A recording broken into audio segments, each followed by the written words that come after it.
म्हातारीच्या घरी चोरी करायची आपल्याला ठरलं.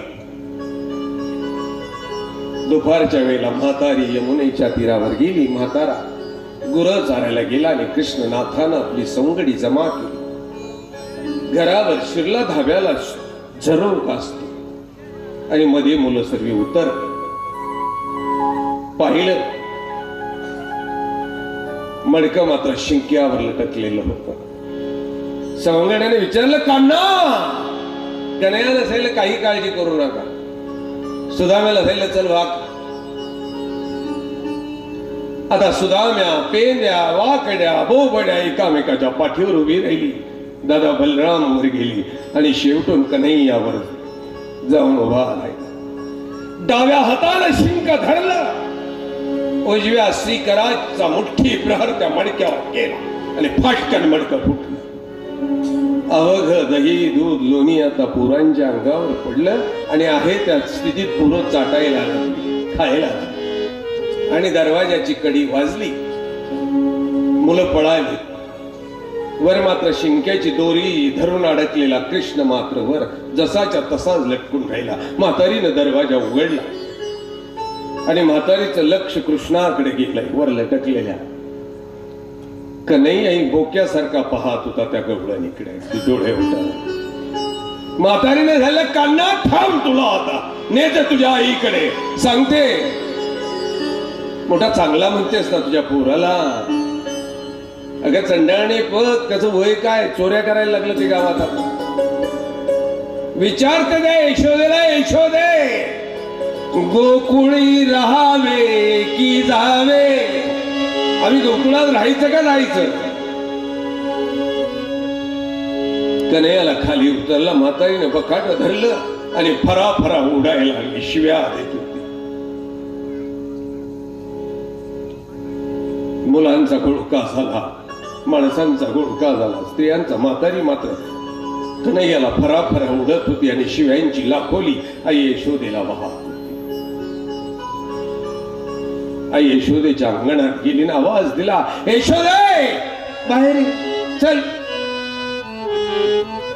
यशोदा बाहेर आली आणि म्हातारी शिव्या द्यायला लागली. का ग मोठे शहाजुकीच्या गोष्टी करते ना, तुझा पोरगा चांगला आहे म्हणून. परत चोरी करता करता ओढून आला, मुलांना घेऊन चोऱ्या करतो. हा वय पण त्याच काय? म्हातारी शिव्या घालत होती. आई यशोदेनं तिच्या हातातल्या त्या पोराकडे पाहिलं आणि आई हसायला लागली. तिच्या चेहऱ्यावरचं हसू पाहिलं तसं म्हातारीची तळपायची आग मस्तकाला गेली. ती टुनटुना उड्या मारायला लागली. हिजड्या वाण्याची दात काय काढते? पोरानं चोरी केली आणि तुला हसू येतं का? आता यशोदेला अजून जास्त हसू यायला लागली. तिने आपल्या पदर तोंडाला लावला. म्हातारीचा संताप अजून अनावर झाला. मोठ्या मोठ्यानं ती आता स्वतःचा तिळपापड करायला. तसं यशोदेनं विचारलं, आत्याबाई अहो कुणाचं पोर चोरी करतो हो? तसं म्हातारीने हातातल्या कन्हैयाला जोरानं लोटलं. पण तुझा हा काळा, याला लाज वाटत नाही काही? तुलाही वाटत नाही? हातातलं पोर लोटलं. सर्वांनी पाहिलं तिथे कन्हैया कुठं होता? तो तर म्हातारीचाच नातू होता. सर्वी पाहून हसायला लागली. कन्हैया मात्र आईचा पदर धरून आईच्या पाठीमागनं म्हातारीला वाकुल्या चिबल्या दाखवत होता. मोठी अपमानित म्हातारी झाली. आली तशीच तंतर पावलाने गेली. संध्याकाळ झाली. म्हातारा आता यमुनेच्या तीरावर नालला. गाई गुरं बांधली, दूध काढलं, जेवण झाली, अंगणात बाजार टाकल्या आणि दोघही नवरा बायको आता मस्त झोपली. मोठ्या सकाळी 4 वाजता म्हातारा आता गवळी गाई गुरांना चारा टाकण्याकरता उठला. कपड्यातनं वर उभं राहायला गेला तर त्याची दाढी मात्र म्हातारीच्या कपड्यातनं ओढल्या जायला लागली. तसं म्हातारीने सगळे कागद छतपात झाली ना निबरची बर.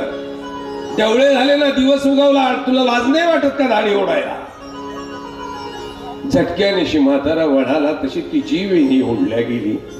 तिने सांगितलं का हो लाज सोडली का? जगाची बिन मनाची बी आता वाटते का काही शरम? दोघांच्याही लक्षात आलं की अरे हे भलतच झालेला, ही दाढी विणीची गाठ मारल्या गेली आणि दोघांनी आता ती गाठ सोडायचा प्रयत्न सुरुवात केला. सुटते कुठे हो, माणसांनी मारलेल्या गाठी सुटत नाही. तुम्हाला ही गाठी द्यायची भलती सवय आहे बघा ना. आवाज काय उतू चाललेले होते सर्व प्रकरण. पहा तुम्ही, होतं नाटक पण उतू चाललं होतं. बाबू ववाळायला तर बघते सुग्रणी कुठं आल्या होत्या. मी म्हटलं की झालं आता आग लावतील या सगळ्या गावाला ववाळायला. बरं एक नाही 5-25 उभे राहिले. म्हटलं चाल द्या, पुढे चालू द्या, यांना याचाच नाद आहे ववाळायचा. आहे रामला तुम्ही देवता नका राव, लग्नच लावत नाही 12 वाजेपर्यंत. हा तुम्ही येड्यात काढता म्हणजे काय झालं.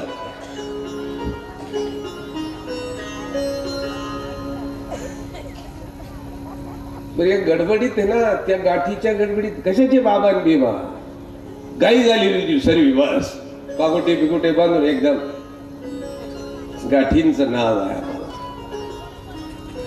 देवानं बांधलेली गाठ सुटत नाही एवढं लक्षात ठेवा. हा गाठ कुठे सुटते, सूर्योदय झाला, उजेड झाला, सर्व चर्चा झाली, म्हाताऱ्या आल्या आणि म्हाताऱ्यांनी सांगितले दादा देवानं बांधलेली गाठ तुझ्या बायकोनं काल, तू कृष्ण आहे ना बा, तू परब्रह्म्याचा अवतार, त्याला शिव्या दिल्या रे मी.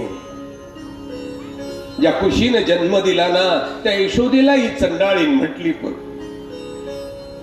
जा हात जोड त्याच्या पुढे सुटेल गाठ तुझी. म्हाताऱ्याच्या लक्षात आलं, आपल्या बायकोला 2-5 शिव्या घातल्या, तोंडावर पांघरून घेतलं नवरा बायकोने. आई यशोदेच्या अंगणात जाऊन उभी राहिली, आवाज दिला, हे आई चुकलं ग, माझ्या बायकोचं चुकलं ग. परमात्म्याला हिने शिव्या दिल्या या चंडाळीनं, चुकलं ग हे आमचं चुकलं. हात जोडून अगदी खाली मानेनं हा प्रणाम करत वरमान केली. सच्च्याशी गाठ कधी सुटली कळालंच नाही, कळालंच.